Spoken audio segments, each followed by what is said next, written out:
Hey everyone, Kate Bohr and Fiona Pearman joining you for this week's Facebook Live, where we're going to talk a little bit more about innovation, risk, and gender equity in terms of how it all comes together. Last week we talked about innovation. Today we want to dig in a little bit around risk.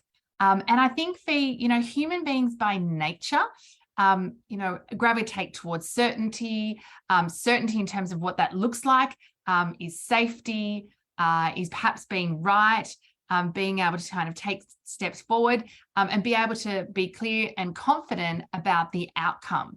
And I think it's a really interesting one for us to dig into when we think about risk management in organizations, but also our relationship as individuals with risk. I think as individuals, we are really constantly evaluating risk. We're constantly thinking about what's the upside here, what's the potential downsides. We're making decisions all the time, a lot of them unconscious, around what's possible, what's not in any situation.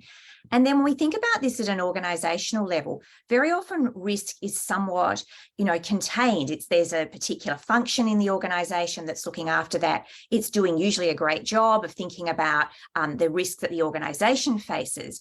But as we've been exploring this topic, we've really started to realize that perhaps there's a place we can start to leverage and understand better what the individuals could bring that would be in service of the organization. Yeah, I think as you really dig into our personal relationship with risk and certainty, and you start to really understand our behavior at that really micro and unconscious level around choices we're taking, actions we're making or not making, and we start to really kind of spotlight and reflect on what that looks like individually, start to step back and think around risk management organizations and recognize what an opportunity, right? We have all these people with these skills, capabilities, and experience that are doing this risk at a personal level, and very much centered around themselves individually. Their own brand is this good for me? Is this good for my career?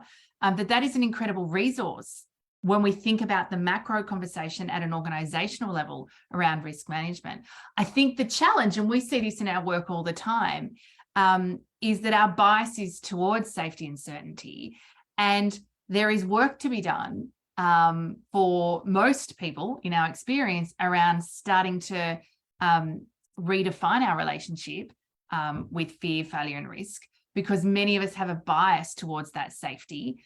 And I would suggest that perhaps some of our perspectives are a bit out of scope, right? We often think the risk of something is far higher, or something going wrong is far higher and far more significant than it really is. I think this is the opportunity that we have as organizations and as individuals to start to unpack what's going on. What's the context for the organization? What matters? What's important? What's the organization trying to achieve?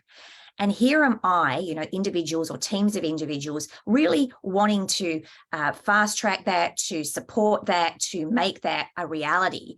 And where might my own risk profile potentially be getting in the way? Where might there be potential for me to think about this differently and think about this in a broader context? What would be most useful here? What would be most valuable to the organization? Where might I need to take a step out of my own discomfort, my own kind of risk safety bubble, because actually doing something different, doing some of the work that we do in our programs around testing and learning, experimenting, trying things, piloting, looking at different ways of approaching some of the things that might naturally feel risky, and yet they are one of the paths towards organizations discovering new ways of doing things, being more innovative, and getting the results in a far more efficient and effective manner. Yeah, I think this is the nexus, right? Like the upside of taking risks is often innovation and profitability, increased market share, all millions of business metrics that we have the potentiality to experience.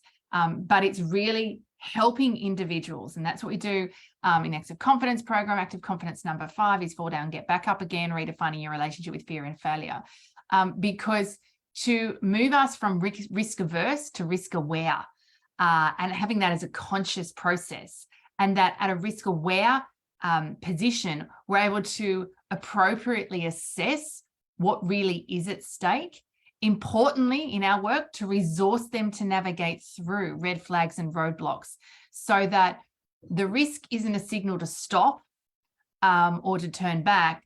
The risk assessment is a signal to say, how do we resource ourselves? What are our strategies here to minimize the risk, to decrease the risk?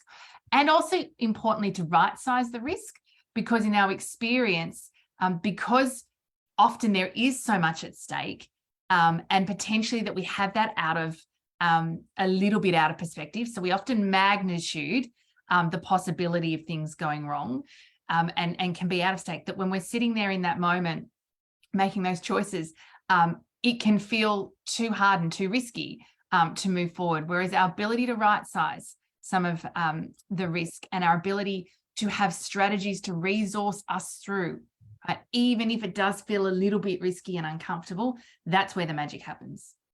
I think that's what we see all the time, whether we're doing bespoke women in leadership programs, or I've got our public women in leadership program, Acts of Confidence. We see all the time women stepping out and doing things that they weren't previously comfortable doing. And that gives them leadership opportunities. It gives them places in which they're seen, they're more visible. And there's a whole ripple effect here that is incredibly powerful once we start to understand and think of risk not as something negative or something to be avoided, but something that actually is, and it's a platform for education and understanding. The more that, as you say, we become risk aware, the more likely we are to make good choices and decisions in service of ourselves, but also in service of our organisations.